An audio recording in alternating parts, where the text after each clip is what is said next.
There is nothing that separates us. Accents, clothing, the way we act, the way we talk, the way we live, it doesn't separate us. If we are the church, we are the church. That is who we are. We're no longer a group of people brought together, but we're one physical entity.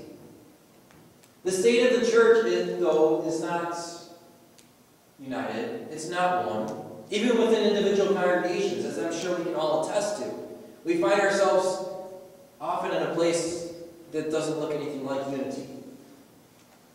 We're just like individual groups, all responding to the same disaster.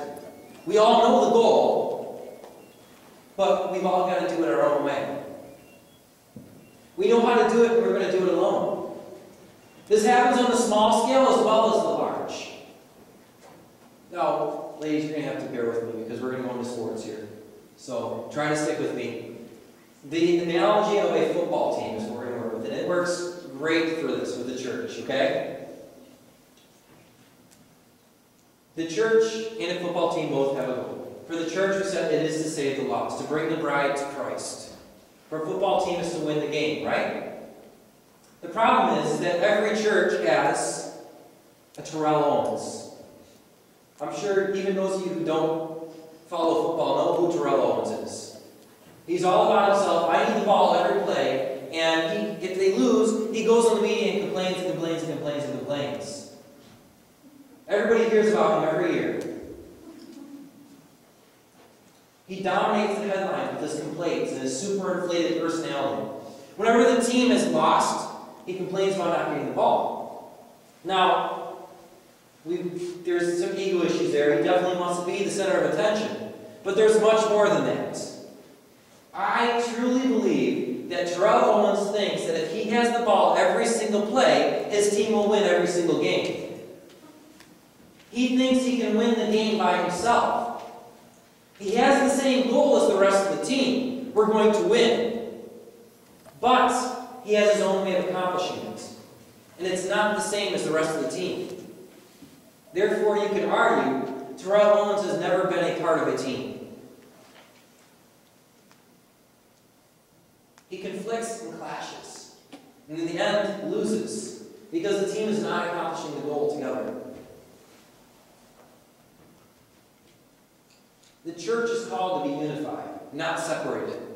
It's not supposed to be a bunch of people all attempting to accomplish the same goal in their own way. We're not supposed to go it alone, we're supposed to do it together. There is no better things. As Galatians says, we've all been made one. One body with one goal. Now, within the body, there are no superstars. There's no Peyton Mannings or, well, now LaDainian Tomlinson's kind of not a superstar anymore, is he? Just got released. But let's say Adrian Peterson. There's no Adrian Petersons or Peyton Mannings in the church. There's only role players. I know, I'm sorry, ladies, I'm trying. You're going to have to stick with me again, so we're going to go a little farther here, okay? In football, there's a position called the fullback. Okay? The number of times a fullback touches the ball in a year can probably be counted on one hand. I remember with the Indianapolis Colts, their fullback caught the football for the first time in the final game of the season. His job is to simply run in front of the running back and clear the way. There is virtually no recordable statistics for a fullback. There's all the rushing yards. Everything that he accomplishes gets stuck on somebody else's record. They get stuck as the running back's rushing yards. The fullback is a role player. No glory, just hard work. He aims at the same goal as the rest of the team, but he doesn't accomplish it. Instead, his sole job is to enable another person to accomplish the goal. The position of fullback is generally completely absent of strong personalities. You'll never find a Terrell Owens at fullback because there's no glory for the fullback. This is what a role player is supposed to be like. For the sake of the whole. In order for the church to be unified, it needs to be filled with role players. person. The running back might score, but that does not make him better than the fullback. Samaritan's Purse aid group, an aid group who's gone down in Haiti, might actually land and deliver the food in Haiti, but that makes him no better or no more essential or less essential than the church that sent them the money. In order for the church to be a united body with one identity, parts of the body cannot be separated or distanced. That means within this church congregation, as well as within denominational boundaries, there can be no separation. I mean, we want to talk body. What good does my finger do for me if I cut it off and stick it over there? It does me no good if it's not connected. Separation cannot be in the church. Whether it means, like I said, between denominations or between individual churches or within one congregation. There cannot be separation. In the world of the body of Christ, the fundamental distinctions that separate people or cause them to grade one another into hierarchies of higher or lower, or who is in or who is out, no longer matter. There is nothing that matters other than we are the church and we love. It doesn't matter how holy you are. It doesn't make you in or out. If you're part of the church, you're in. There cannot be two sides within a church.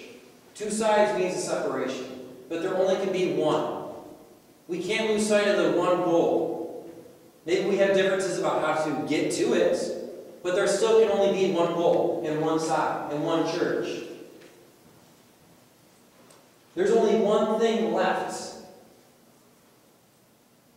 after you take away separations and differences. There is nothing. You can't have differences, cannot create separation from the church. There's only one thing left once you take away everything that defines us as who we are. And that's Christ. He brings us together. He makes us similar. He's the only reason this group of people is sitting together in this building. The problem ends up, though, that it's easier said than done. It's easier to say, yes, we need to be one. We need to work together. We all need to pursue the same goal together rather than going out alone than to actually accomplish that. See, the church in theory is one body. But in reality, we're so different from one another. We don't even look alike.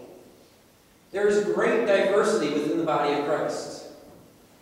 Diversity, different ways of thinking, prioritizing, methods, personalities are hard to deal with. People dress differently. They have different concepts of what church service is supposed to look like, about what service is supposed to look like, about what methods bring people to Christ, about how you persuade people, about how you love, what love is. There's diversity within the church. We end up with only two choices. Either we have to adapt and change to compromise, or we have to go it alone and become the Terrell Owens of the church. Attempting to accomplish the goal our own way, by ourselves. Paul had the same problem when he addressed Corinth in 1 Corinthians. Everyone thought they knew best. They saw their strengths, their gifts in certain areas, and they saw them as more valuable than others. I'm good at this. They might be good at this, but being good at this is better than being good at that.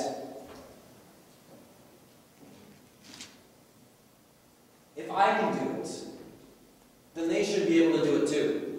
So they're less than.